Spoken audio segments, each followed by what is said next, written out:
Hello everyone, स्वागत है आपका हमारे यूट्यूब चैनल में। और आज हम क्लास 10th का केमिकल रिएक्शन एंड इक्वेशन का पार्ट 3 यहाँ पे देखने वाले हैं।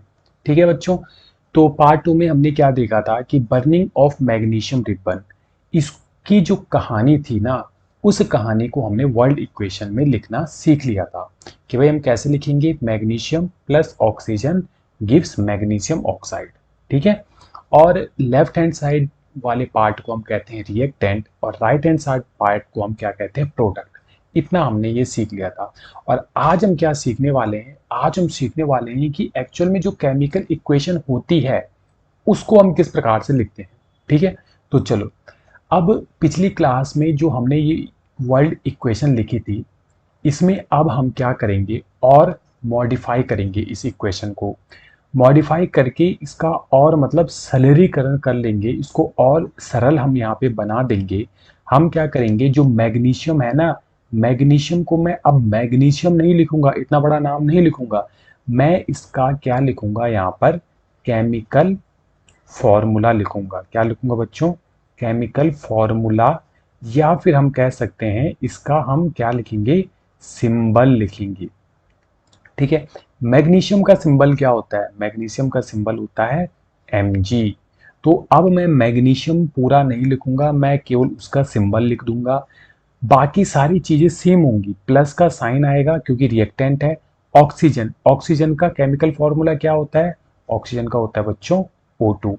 और अब बात आती है मैग्नीशियम ऑक्साइड की। पिछली क्लास में हमने सीखा था कि किस प्रकार से हम केमिकल फॉर्मूला को लिखते हैं और बनाते हैं। देखो, मैग्नीशियम ऑक्साइड है तो मैग्नीशियम लिख दो, ऑक्साइड क्या हो जाएगा, O हो जाएगा। अब मैग्नीशियम की वैलेंसी कितनी होती है, +2 होती है। ऑक्सीजन की कितनी होती है, -2 होती है। फिर हम इसको क्या कर देते हैं, क्रॉस कर देते थे। ठीक है, और ये साइन तो यहाँ पे कोई भी वैल्यू रखते नहीं है, तो Mg2 कर देंगे और O भी क्या कर देंगे, 2 कर देंगे। अब मैग्नीशियम भी 2 है, ऑक्सीजन भी 2 है, यानी कि ये दोनों 2:2 में पाए जा रहे हैं। और अगर मैं इन दो को 2-2 से डिवाइड कर दूं तो कोई फर्क पड़ेगा, कोई फर्क नहीं पड़ेगा। ये क्या बन जाएंगे, 1-1 बन जाएंगे। राइट, तो हम लिख सकते हैं यहाँ पे MgO। ठीक है, तो मैग्नीशियम ऑक्साइड का फॉर्मूला क्या बन गया बच्चों, MgO, ये बन गया मैग्नीशियम ऑक्साइड। अब ये जो मैंने रिएक्शन लिखी है ना, ये रिएक्शन, इसी रिएक्शन को कहा जाता है केमिकल इक्वेशन। इसी को कहा जाता है बच्चों केमिकल इक्वेशन। अब केमिकल जो इक्वेशन होती है ये डिफरेंट डिफरेंट टाइप्स की होती है और यही हम इस चैप्टर में पढ़ने वाले हैं। ठीक है, अब आपको क्या करना है, अब आपको ये करना है कि भाई ये क्या है, यहाँ पे रिएक्टेंट है। चलो इनको लिख देते हैं हम। ये है बच्चों रिएक्टेंट और ये है हमारा यहाँ पर प्रोडक्ट। प्रोडक्ट, रिएक्टेंट किस ओर लिखते हैं हम, लेफ्ट हैंड साइड। प्रोडक्ट किस ओर लिखते हैं हम, राइट हैंड साइड।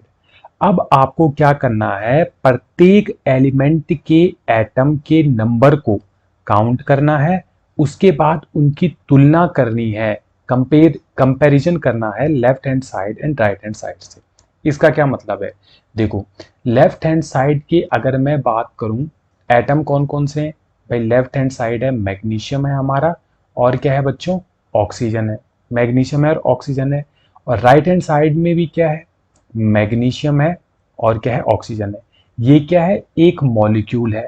इस मॉलिक्यूल में 2 एलिमेंट है, कौन कौन से, मैग्नीशियम है, ऑक्सीजन है। अब आपको क्या करना है, इसी प्रकार से ये जो एलिमेंट है, इन एलिमेंट के नंबर को रिलेट करना है लेफ्ट हैंड साइड से।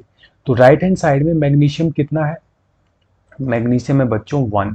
ऑक्सीजन कितना है, ऑक्सीजन भी है 1। लेकिन लेफ्ट हैंड साइड में मैग्नीशियम है 1, ऑक्सीजन कितना है, 2 है। तो क्या ये रिएक्शन बैलेंस रिएक्शन है, बैलेंस का मतलब कि left hand side will be equal to right hand side. तो हम कहेंगे कि ये रिएक्शन क्या है बच्चों, अनबैलेंस्ड है, अनबैलेंस्ड है। अनबैलेंस्ड हमने क्यों कहा, क्योंकि भाई राइट हैंड साइड में ऑक्सीजन कितना है, मात्र 1 है, जबकि लेफ्ट हैंड साइड में ऑक्सीजन कितना है, 2 है। ठीक है, सिंपल सा देख लो, जैसे तराजू होता है ना, तराजू के अगर दोनों ओर 2-2 केजी के आप क्या रख दो, वेट रख दो, तो उसको कहेंगे हम ये एक बैलेंस्ड पोजीशन है। उसी प्रकार से मैग्नीशियम का कुछ ना कुछ मॉलिक्यूलर वेट होगा, ऑक्सीजन का भी कुछ ना कुछ मॉलिक्यूलर वेट होगा। ठीक है, तो रिएक्टेंट आपस में रिएक्ट करते हैं और प्रोडक्ट का फॉर्मेशन करते हैं, तो प्रोडक्ट का वेट भी उतना ही होना चाहिए ना, जितना रिएक्टेंट आपस में रिएक्ट करेगा उतना ही तो प्रोडक्ट बनना है। ठीक है, ओके। तो हमें जब हमने दोनों साइड क्या किया, एटम को रिलेट किया, तो हमने ये जाना कि लेफ्ट हैंड साइड में एटम्स ज़्यादा थे और राइट हैंड साइड में एटम क्या थे, कम थे। ठीक है, तो इस प्रकार की रिएक्शन को बोला जाता है अनबैलेंस्ड रिएक्शन, जहां पर left hand side right hand side के इक्वल ना हो। या फिर इस प्रकार की रिएक्शन को बोला जाता है स्केलेटल केमिकल इक्वेशन। ठीक है, उम्मीद है ये आपको समझ में आया होगा।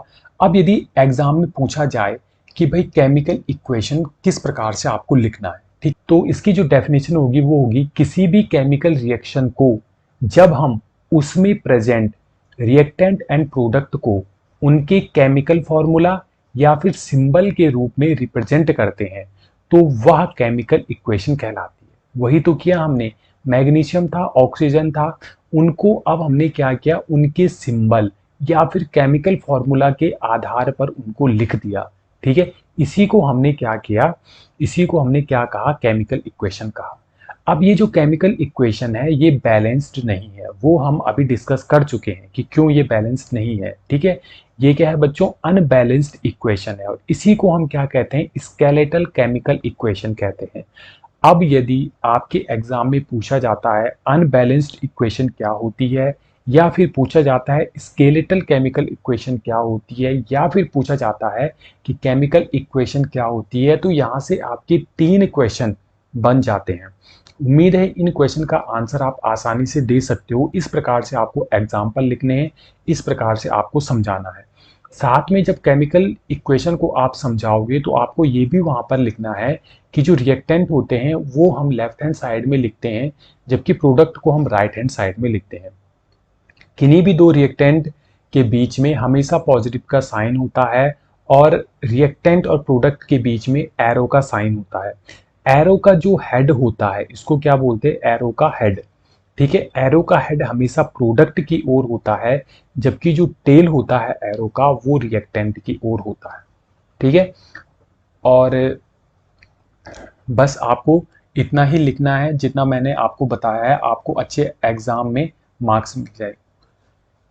तो इस प्रकार से आपको ये क्वेश्चंस करने होते हैं और इस प्रकार से आपको आंसर वहां पर लिखने होते हैं। उम्मीद है ये आपको आसानी से समझ में आ गया होगा।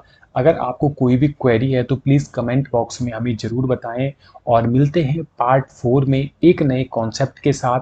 अभी हमने यहाँ पे अनबैलेंस्ड इक्वेशन को डिस्कस किया है और उसके बाद हम सीखेंगे कि बैलेंस्ड इक्वेशन क्या होती है और बैलेंस्ड इक्वेशन किस प्रकार से हम लिखते हैं।